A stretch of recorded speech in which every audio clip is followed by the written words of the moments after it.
Brooke's Bench with your host, Brooke, aka Shiggy, and my co-host, Brooke. Welcome back, guys. How's it going? This week's going to be jam-packed for you. If you guys did not watch the March Madness, you missed out completely. It was stellar on the women's side. I have no knowledge about the men's side. Honestly, didn't watch any of it except the national championship. But you missed out on a really, really awesome tournament. Super riveting, and we'll touch a little bit more about it later and then into the WNBA draft. But a couple of side notes for the March Madness. I'll shoot it over to Shiggy to give them to you. So some fun facts, Brooke. Viewership is up. Women up right here. All right, Final Four games. Averaged 4.5 million viewers. Most viewed semifinals game in ESPN history. Amazing. Back to your boys question. I think they dipped. Like, they went down. There was a stat. I do know that. I'm going to take back my previous statement. Yeah. I do know one thing. The men went downhill and the women went uphill. Yeah, which was crazy. But I usually watch the men's games, and I didn't this year. I was just so into the women. So I see the dip. And you guys, I have to comment on this one, too, because Shiggy every single year will text in a group message with us two and Cassie, who she'll make an appearance later on. But it's always like, all right, we're doing like a bracket or whatnot, and we're doing this fantasy podcast. She's literally the one that is always in different brackets, different fantasies. Mm-hmm. And so it's crazy that neither of us paid attention to it this year. It's crazy. National championship game, 9.9 million viewers. That's insane. That's insane. I just no words to that. But that's the most viewed women's national championship game. I think there's a lot of anticipation behind it, so I'm not surprised there. And then the draft. This was actually the most viewed draft in like the last 20 years. 572,000 viewers. Not as much as the games, but hey, everything's growing at its own pace, so that's cool. I'm glad that it probably shifted some viewers from college basketball straight to the WNBA draft. So just some cool facts to just put in perspective. I don't know how far off it was last year. I know I was paying attention to women's basketball last year, but this year I feel like both of us just took a deep dive into it. So these numbers to me are crazy. I think like we followed semi a little bit, you know, like the big teams. We had like the Sparks and stuff who just been around forever. And then Kelsey Plum and Asia Wilson kind of made their way, and me and you like latched on and then just never looked back. I was in the plane for the second half of the draft. Shiggs was texting me updates, but I was just sitting there thinking I had landed and it was over. Like, it was a 2-hour draft. And I was like, 3 rounds? I'm so used to MLB and football and it being like just a huge week-long event that I was just like, dang, like, I hope one day, like, we're doing this now, and I hope one day it could be like a week-long thing like everything else is. So I'm intrigued to see what happens in the next couple of years, especially next year in the draft class coming up. I agree. A big criticism was they were actually showing the picks in the middle of commercials. Like, it was just like pick, and then it was like a Dodge Ram commercial right there, and then the picks were in below. And everyone was like, dude, like, what? Like, because, you know, if any other draft, they're going to go to commercial, and then they're going to come back, and they'll announce every pick. Like football, days of drafts, but you're going to see the picks. So hopefully one day that will change, but let's dive into the top 10 picks. Me and Brooke are going to go over just our opinions and thoughts of where each player landed. So I'll start it off first. Indiana Fever, obviously selected Aaliyah Boston. Probably the best. The top draft pick of the year. Yeah. I mean, easy. Yeah, I think it was an easy pick. They got their franchise player. They're going to build around her. Her and Alyssa Smith.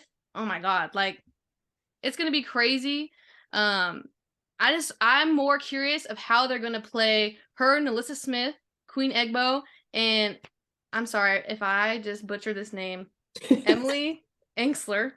I hope I said it right. I think that's right. I know I'm not good with names, but I think that's right. Yeah, but just like how they're going to do that rotation, because I think Melissa can play a 3 and maybe just have like Aaliyah, Queen Egbo, or Emily in there and Melissa the 3. I mean, there's so many things they can do. And I feel like Aaliyah Boston is just like they're gonna get over that hump with this pick. They have their franchise player, and I'm also excited to see how Aaliyah Boston plays in the WNBA against like a one-on-one defense instead of triple double teams all the time. So maybe there's more offense arsenal in her in her bag. Okay. But yeah, I'm just excited to see Indiana. I know they're a young team, but I mean it's only up from here, honestly. Yeah, I'm excited to see Indiana too, from last year's draft to this year's draft. But I'm more excited, honestly, to see Minnesota Lynx. I think they had a stellar draft. I think that their biggest thing is going to be team chemistry, honestly. However, with the second round pick, they chose Diamond Miller. That one, obvious too, great pick. I was doing my research and I just kept thinking that, like, dang, they really need like a guard that can like still be big down in the paint. They have a lot of big people, but they needed like a shooting guard, and that's what they got with Diamond Miller. She's 2-time Big Ten first team, and then ranked top 3 in scoring in her conference. And I just think she's like a dominant dual player that's really gonna like make a lot of noise for this team. So I'm super happy with this pick. Off of both our top 4 predictions, we're 2 for 2 so far. So yeah, super excited to see Minnesota Lynx kind of take off this year. Yeah, 2 for 2, but I kind of fell off here. Dallas Wings ended up going with Maddie Siegrist. Good pick. She obviously led the NCAA in scoring this past season, and Dallas got their shooter. She was 36% from the 3-point, and she can score at all 3 levels. So it is a good fit. I mean, right here. Obviously, they went into the draft wanting shooters, so I'm not surprised that they picked her. When I picked Haley Jones here, more of a favoritism. There was a little bit of bias there, okay? But Maddie Siegrist, great pick. Just a little bit. That was a great pick. Honestly, it was between those two, okay? It also gives them some depth at forward position. And like I said, it replaces Marina Mabrey and Alicia Gray. So they got what they wanted. A shooter, and I mean that's kind of their pattern throughout the draft anyways, when they their later picks that we'll kind of discuss. But like I said, good pick for Dallas. I don't think there was another pick. Like I said, I was being biased for everyone. Yeah, well, you'll be surprised because they top 4 pick too. I wish we could put like our text messages of our top 4 picks like right here, because you guys, I almost went 4 for 4. Okay, now I completely got the person wrong, so we will definitely own that one. However, I was texting Shiggy and I was like, I just don't think that Washington's going to take whoever it is. I think they're going to use them as leverage. Like, I don't know why I thought that. I don't know what popped in my head, but I just believed it. And then check that out. I ended up being almost right. So I called it halfway. But this pick she's awesome and she's huge and she's strong. So with the 4th pick, Washington traded to Dallas for Stephanie, pronounce her last name. Soares. Yes. Yeah, I was gonna get that one. But honestly, this one is also kind of a cool pick because she came from the NAIA, and Shiggy and I both played in the NAIA and in the GSAC conference, that Golden State Athletic Conference. So Stephanie was out of the Masters University. We played at Menlo, so it felt like super cool to kind of be from the same conference. Then she went over to the Division I and just kind of took off from there. And clearly it worked out because now she's number 4 pick of the draft. So I think this is going to be huge for the Dallas Wings, getting somebody big and strong like that into their team. And hopefully they can, kind of come up, especially with Maddie Siegrist too. Like just having them kind of battle back and forth down in the paint. I think it's going to be super, super fun to watch. I agree. You got, we're going to support you in NAIA. Okay. All the way. Support. You got some fans over here, okay? And then no surprise, Dallas at number 5. This actually surprised me. I'm not gonna lie. Lou Lopez Seneschal. I like the pick. I do like the pick, but it surprised me. I knew these mock drafts were inaccurate. Looking at them, I just wanted to peek just to see what people were thinking, and I was like, there were some names there. I was like, maybe, but Lou Lopez Seneschal, I don't think was talked about enough. But I feel that she, like I said before, Dallas got another shooter. They need shooters. They needed the outside shooters. They lost theirs. And she was the best shooter in the draft. So I'm not surprised, but I think the media wasn't covering her as much, so I kind of forgot about her. But then I was looking into it, and like I said, she was deemed the best shooter. She was shooting 44% from 3-point. So that's better than Seagrass. But obviously Seagrass had just an amazing season. So we can't discredit that. So I do like this pick. Now they have they have two shooters. And they have length on them. I mean, they're going to be bigger guards forwards. So I like the pick. Like I said, replaces Mabry and Gray. Dallas is looking good too. I like Dallas. I like Dallas here. Hey, I mean, when you get this many picks out of the draft and you don't come back out swinging, I'm about to just be like, why? What's the point? You never know. But with the 6th pick of the draft, we have Haley Jones going to Atlanta Dream. So our girl Haley over here, we both projected in the top 4. I projected just because I thought they were going to use Haley as leverage. But I do like this pick over to Atlanta. I don't know what it is about Haley Jones, but to me, she just radiates Atlanta Dream off. But I mean, great pick. She helped lead her team to the 2021 national championship. She was the finalist for the player of the year that year. I just think her ability to shoot, pass, and then get back onto defense is just going to be something like super beneficial for a lot of the bigs down in Atlanta. And I think she might, kind of like take a second to find her footing in the WNBA. But I think once she does, she's going to take off and be a huge, huge positive for Atlanta. No, I agree. I know I was bummed she didn't make the top 4, but seeing her go to Atlanta, I was like, I think I texted you. I was like, I love this pick. I said, this is probably the perfect landing spot for her. Her and Ryan Howard. That's gonna be dope. Like, I can't wait to watch Atlanta play. Like I know we're gonna talk about it, but they're gonna probably be one of my sleeper teams. Like they are. Okay. Yeah, they're gonna be. I think they're gonna be pretty good. But with the 7th pick, Indiana Fever went with Grace Berger. Not gonna lie, this one also surprised me. I'm not gonna lie to you. But she is a reliable guard, has a good mid-range, and they need guard depth anyways. So, I mean, I guess not surprising. And then she will help their defense. She's good on the defensive end, and I guess Indiana was last in defense last year. So, I mean, all the help they can get. She is bigger. I think she's like 6'6".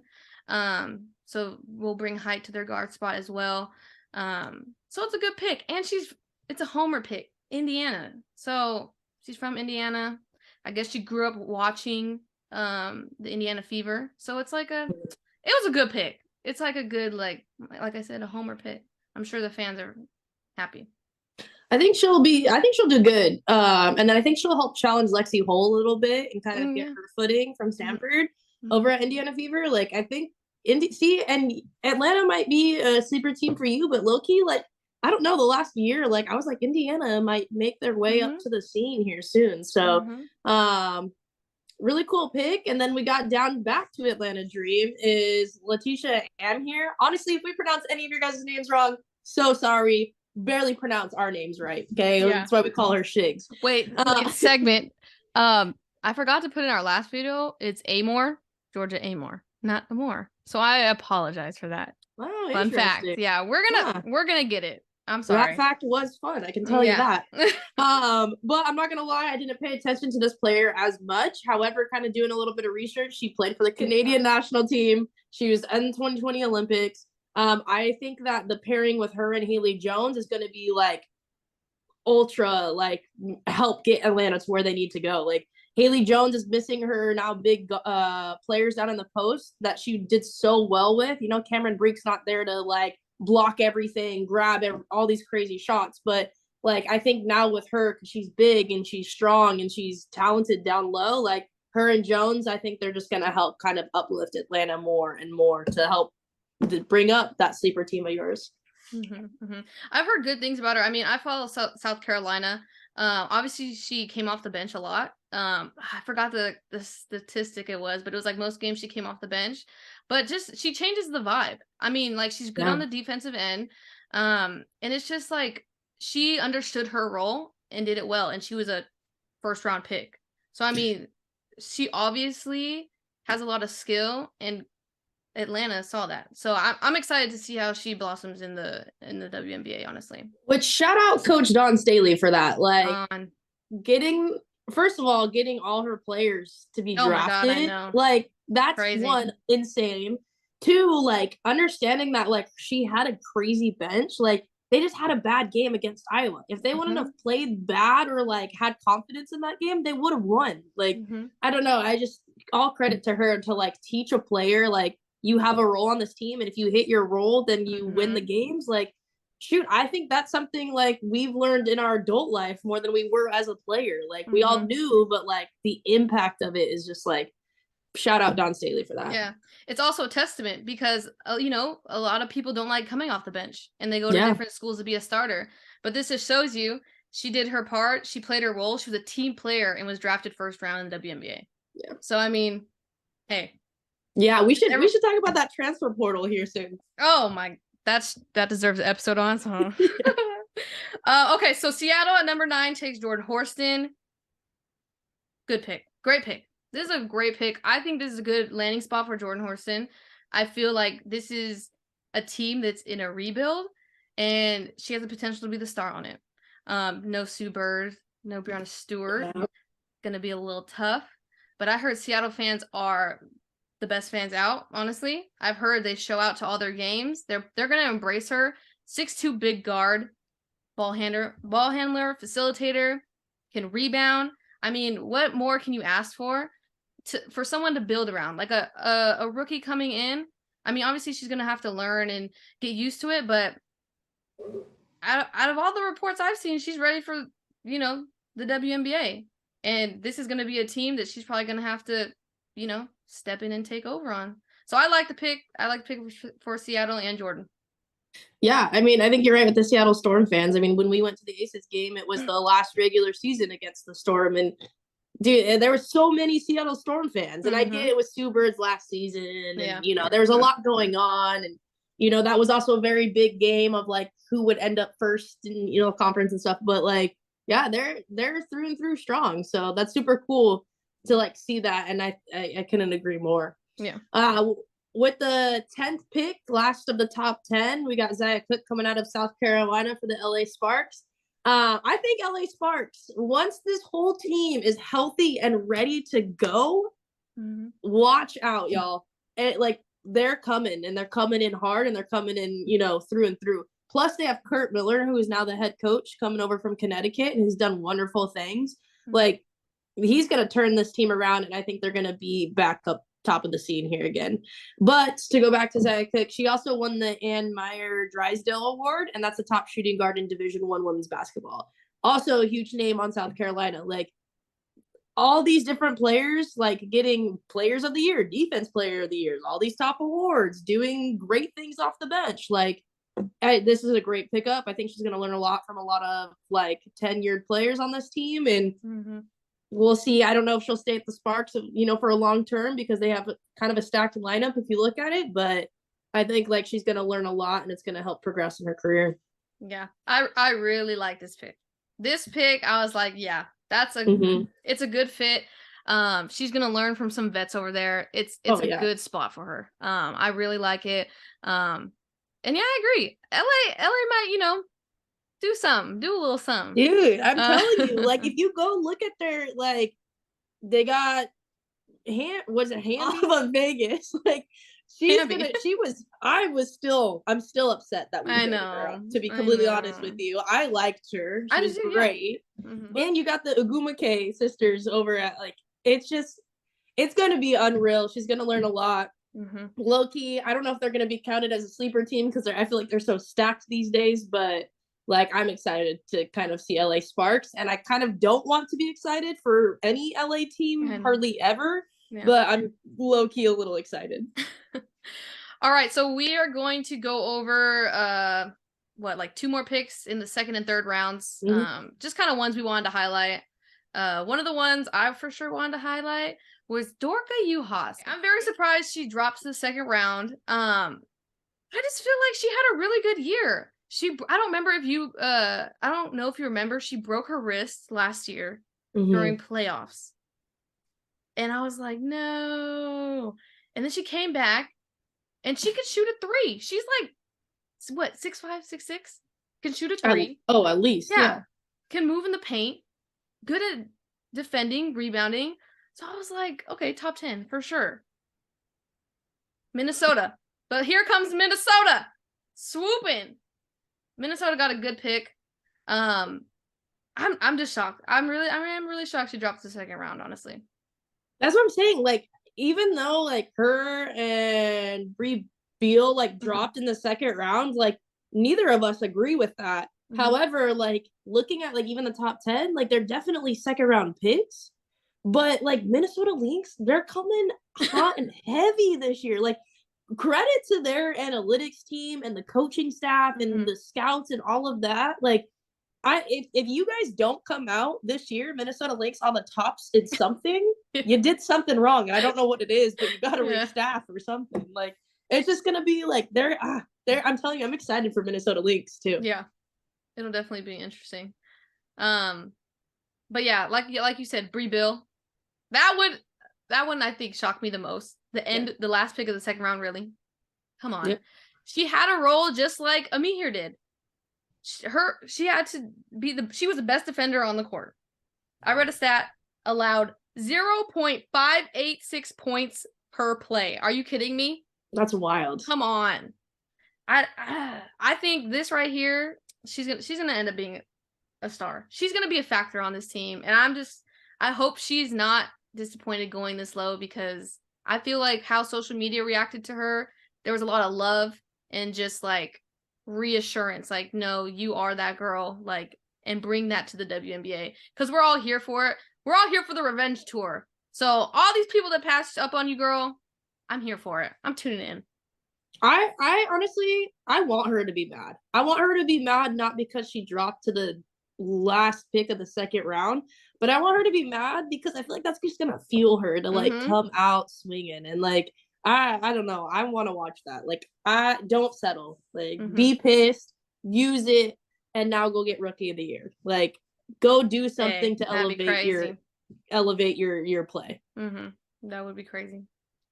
So crazy. But with the round 3 of the picks, I think the biggest person I want to like highlight is Monica Czinano from Iowa. I think out of the entire time watching college basketball this year, and even I guess just March Madness, I mean, that's all I really have time for these days. Like, she has been one of my favorite players to watch. And she has been my favorite player to watch because she's not the biggest on the court. She's like not going to be the one that's talking smack, just like it seemed like everybody else was, you know. She worked her ass off. She was the amount of beautiful passes she grabbed and, you know, laid up, her defense, her passes out to Caitlin Clark. Like, I think that like she's been one of the most fun people to watch, and I think she's gonna do so good at LA Sparks. And I think just, you know, just like Zaya Cook, like they're gonna get like this awesome training and guidance and coaching and just like overall teamwork capability that like I'm still pumped for her, because like, yeah, she in the national championship, she was going against Angel Reese. Angel Reese. Like, Angel Reese is like easily like 3 or 4 inches taller than her and it's got a bigger wingspan, but you know what, she held her own. Like, come on. I don't know. I think that like, I don't think she's a round 3. She might have been round 2 easy, but no shot she's round 3, and I want her to keep that chip on her shoulder as well. Yeah, LA's a good spot. Like we've been saying, there's a lot of good vets down there, and she'll have her role. It'll work out for her, honestly. Oh yeah. Alrighty, to end this show off, you know, we have to end it with some questions. It's gonna be short today, you know. I'll ask first one, you ask second, okay? You got it. Who do you think had the best fit? This one's hard for me. I have a couple. Honestly, Aaliyah Boston. Oh, easy okay. Money. Really? I liked it. I liked it. I think the all white looked good on her. I liked the fit. I liked the cut. Okay. I liked it. It wasn't super flashy, but it was like, damn, she looks good. And I love that. Like, it just, I don't know. I loved it. Shout out to Aaliyah Boston on that one. Okay. So yours was very simple. Mine's complicated. Okay. Yep. Because I'm thinking like, what would I wear? And there's a couple. Because Zaya Cook's dress obviously was beautiful. Everyone there was beautiful. It was great. I loved everyone's outfit. Zaya Cooks was beautiful. I'm not taking anything away from her. I'm thinking, like, what would I wear? Like, what do I like my style? Lou Lopez Seneschal. Did you see her little pink suit, bro? Mhm. It was maybe coral, not pink. Loved it. I would wear something like that. And then also, if I wanted to get a little more like risque, Haley Jones. I loved it. I was like, oh, I could do that. Like that looks good. But those three for sure. I loved them. I loved them all. Beautiful. Oh, easy, hands down. But neither of us are probably gonna wear anything close to that. So. We're broke. Okay. To say the least. We all can right, afford so that. This next question. Chicks, who do you think will be rookie of the year? Okay, so I've been staring at this question and I honestly have no clue. I feel like everyone's team is a good fit for them. Mm-hmm. I'm gonna do top 3. Aaliyah Boston. Okay. Diamond Miller. Just the top 3 of the draft, or what? No. Top 3 of my rookie. You know, this is gonna be the final 3. Don't they do final 3 like towards the end? This is my final 3 because I can't decide. So Aaliyah Boston, Diamond Miller, and then my bias, Haley Jones. Top 3 because I can't really decide. Like I can see them all succeeding on their teams, and that's why I liked those picks. Oh, and then now I'm staring at Jordan Horston down here. And okay, I'm gonna keep it at those 3. You can go now because I couldn't pick. I'm sorry. Yeah, good. I don't know why, but like Diamond Miller screams at me. I know. And I think it's because she's consistent. Mm-hmm.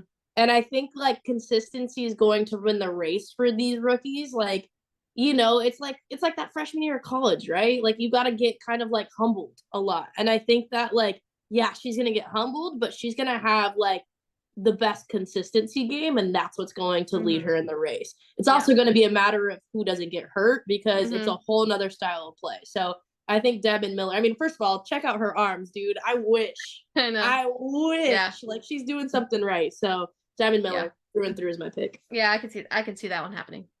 Just her role in the team and stuff like that. But I couldn't pick.